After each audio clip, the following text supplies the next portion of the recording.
The Patriots defense has been key in their victories. Find out how their reliance on the dime defense has given them an edge on the field. Welcome back into the film room. I'm your host, Eric Turner. Some of you are probably asking, what the heck is a dime defense? A dime defense is a personnel grouping that features 6 defensive backs. In many ways, it can almost be the Patriots' base defense because they use it 38% of the time, primarily in situations where the offense is likely to pass the ball. And as we all know, it's a passing league.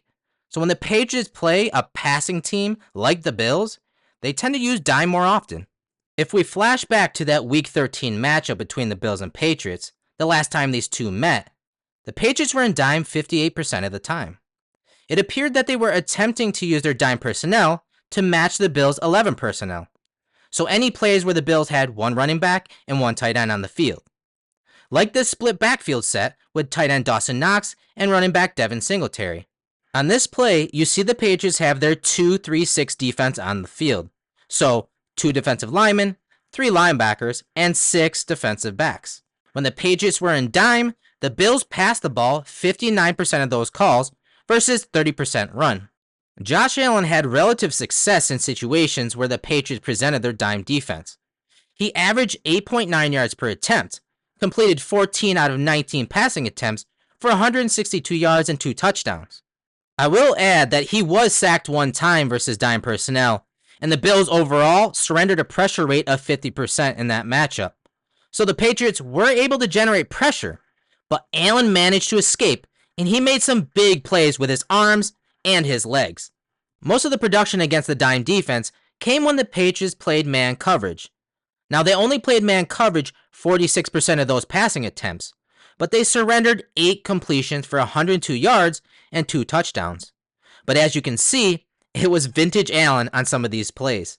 If we examine the Patriots' dime plus defensive looks over the last 4 games, so plays that had 6 and or 7 defensive backs in the game, some interesting trends have popped up. Over their last 4 games, the Pats have used 6 or 7 defensive backs 92% of their defensive snaps. In those situations, they have leaned heavily into their zone coverage looks, and creative ones at that. The hybrid players they have in the secondary and at their linebacker positions allow them to mask or disguise not only their coverages, but also who is rushing. But the pressure looks also force the offense into certain protections so that the Patriots can get advantageous matchups for their productive pass rushers, like this play by Matt Judon. The Patriots show 7 defenders up near the line of scrimmage, with what looks like man coverage on the back end. 2 defenders are mugging the A-gaps, so the offense is forced to insert the running back into the protection. The center, right guard, and right tackle have linebacker Juwan Bentley, defensive tackle Christian Barmore, and edge rusher Josh Uche. They assume, based on the pre-snap alignment, that safety Adrian Phillips, number 21, has the tight end in man coverage, so he's not a threat. If Kyle Duggar, number 23, rushes, running back Samaje Perine will pick him up, which means Dietrich Weiss and Judon are one-on-one. Judon uses a power move to open an inside lane to the quarterback. That's a well-schemed 4-man rush, one that attacked the protection and created a one-on-one situation that the Patriots won. They tend to show several defenders up near the line of scrimmage, like they're bringing pressure, but in these 6 and 7 defensive back situations, they actually tend to only send 4 rushers. Over the last 4 games against the Dolphins, Bengals, Raiders, and Cardinals, when the Patriots were in dime plus personnel, they sent 4 pass rushers 80% of the time. Those zone coverage looks in dime plus personnel groupings have helped the Patriots limit opposing offenses. In dime groupings over the last 4 games, they have only surrendered 6.4 yards per attempt and 5 touchdowns, but have generated 4 interceptions. That's much better than 8.4 yards per attempt that they gave up over the first 13 weeks. Their ability to give the illusion of a blitz, but only really send 4 rushers on simulated and creeper pressures, are what helped them stymie the Bengals offense in the second half. A half the Bengals were 1 for 7 on third downs. The Patriots consistently convinced Burrow that cover 0 blitzes were coming, leading him to check out of plays and into quick blitz beaters, but the Patriots simply popped out into zone coverages. And I understand why he did it. because when they actually did bring a cover 0 blitz, he threw a pick 6. So for the rest of the game, he made sure to get into a more advantageous play call. But that naturally played into the Patriots' hands. When Allen and the Bills' offense face dime looks, especially those looks where pressure appears to be coming, Allen must remain poised. Like this play from Week 3. The Dolphins mugged the A-gaps, but those defenders don't rush the quarterback. Instead, they send the corner. The Finns gave the illusion that they were going to blitz, but really only sent 4. Allen remained calm, processed the Dolphins spinning to a cover 2 look, and dropped a dime to tight end Quentin Morris.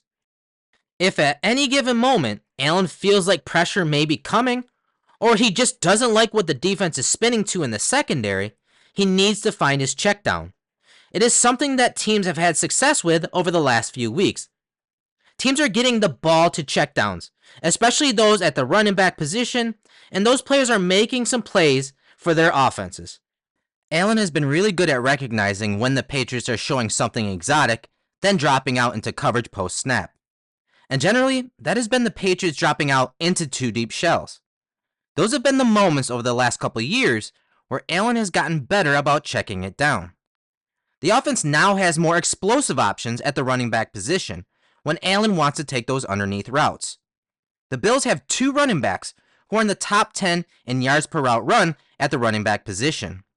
Among running backs with at least 25 targets, Nyheim Hines is ranked 4th with 2 yards per route run, and James Cook is ranked 8th at 1.8.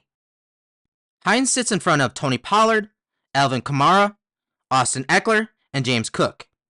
When the Patriots show those dime looks and dial up simulated or creeper pressures, the Bills will love some of the matchups they may get underneath. Getting Cook or Hines on simple routes underneath, matched up with Judon, Uche, or any of the defensive linemen dropping out into space while a secondary player or inside linebacker is asked to rush Josh Allen, is something the Bills will take on most downs. It's also an extension of the run game. At the very least, it takes pressure off of Josh post-snap from having to consistently process that from down to down, but it may also force the Patriots out of some of those planned calls. One way the Bills took pressure off of Allen in that first matchup was by running the ball. I know a lot of fans are probably saying to themselves, they should definitely run the ball versus dime personnel too. And they should. In their last matchup, the Bills ran it at the Patriots' dime defense 13 times for 81 yards. But overall, the Patriots play their run well in situations where they have 6 defensive backs on the field. They only surrender 5.6 yards per attempt, which in the grand scheme of things is a win for any offense, right?